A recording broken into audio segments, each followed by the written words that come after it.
Sejak tahun 2009, Tiongkok menerbitkan sebuah catatan penting di mana sebelum obor diluncurkan, mereka mempunyai yang namanya BRI, Belt Road Initiative. Masih berupa inisiatif, belum menjadi platform bernegara seperti tahun dilantiknya Xi Jinping menjadi presiden seumur hidup di Tiongkok tahun 2017.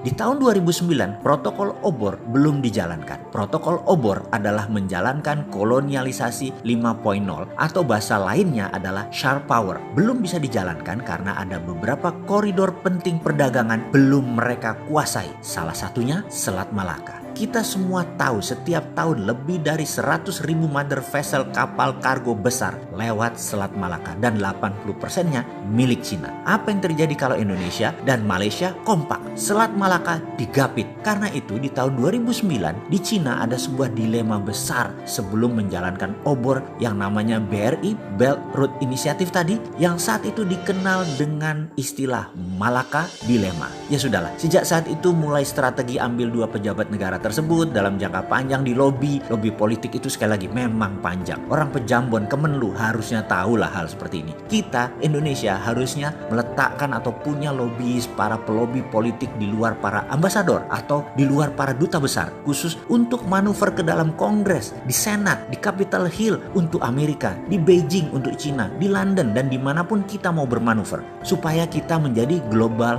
player yang sebenarnya. Inilah yang membedakan kalau si Sontoloyo yang gak penting ini ngajarin bernegara, apalagi mendapat mandat, wendeng pol dah, bahkan berani adu sama siapapun kandidat yang mau maju di 2024. Tapi bersyukurlah kalian yang pengen manggung di 2024. Si Bosman bukan orang politik, pilih jadi guru kaleng-kaleng aja, guru Lemhanas ala milenial, ilmunya ecek-ecek lah. Buktinya buzzer lebih pinter tuh. Lihat aja komen buzzer, bisa mematahkan semua ilmu Bosman yang memang cetek. Kembali ke topik kolonialisasi 5.0 yang akhirnya dipakai Cina, yang terang-terangan mengganggu hegemoni Amerika, yang akhirnya diperangi oleh Partai Republik Trump. Rakyat Amerika baru tersadar. Hegemoni Tiongkok dengan obor adalah menggunakan economic approach, bukan military approach. Pendekatan militer Amerika ala kolonialisasi 4.0 yang dipakai hegemoninya. Amerika kaget di tahun 2017 mulailah terjadi perang dagang dengan Cina. Partai Demokrat zaman Obama 8 tahun diakali dalam tanda petik oleh Cina. Sekarang Amerika baru sadar kolonialisasi 5.0-nya obor, karena itu semua jalan Tiongkok masuk adalah dengan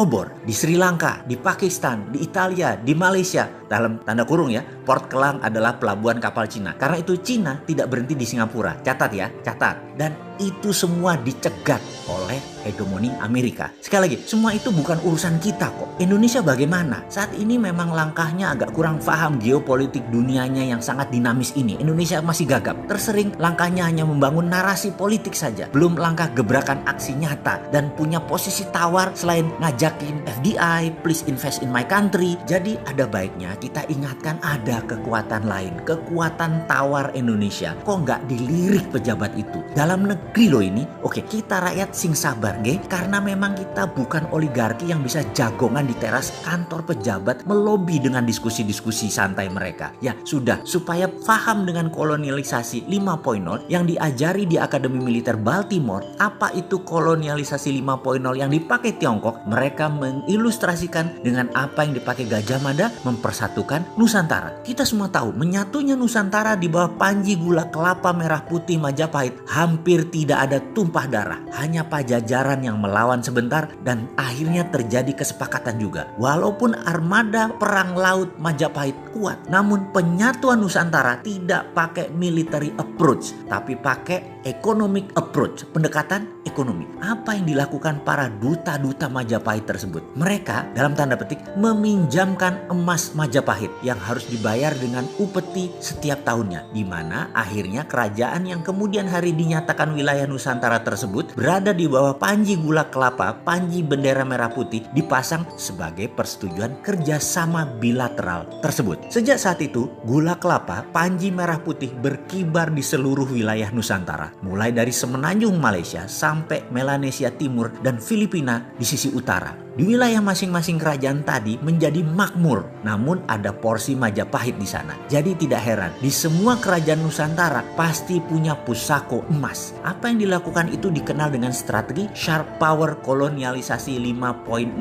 Pada saat itu, itulah perluasan Lebensraum, wilayah hidup yang elok dimainkan oleh Patih Gajah Mada. Cepat, tanpa terasa, menjadikan Majapahit negara maritim terbesar di dunia. Sehingga kalau ada yang bertanya kenapa logo keluarga Bosman sebagai shadow waktu itu, ada kata-kata swift, silent, deadly dalam bahasa Sanskerta. Sahabat sekarang jadi paham kan manuver cantik Patih Gajah Mada menyatukan Nusantara menggunakan moto itu. Oke, baiklah, ini hanya sekilas informasi tentang kolonialisasi 5.0 yang protokolnya dijalankan Tiongkok sekarang. Jadi bukan masalah jumlahnya hanya sedikit, hanya negara nomor 3 atau nomor 4 berinvestasi di Indonesia itu loh ya. Saya saat ini bersyukur sekali di mana pejabat sekarang pinter-pinter sehingga Indonesia tidak kena jebakan ilmu yang bangsa Indonesia sendiri pemiliknya. Gak mungkin pejabat Indonesia segeblek itu kemakan kolonialisasi 5.0. Tidak mungkin, tidak percaya saya.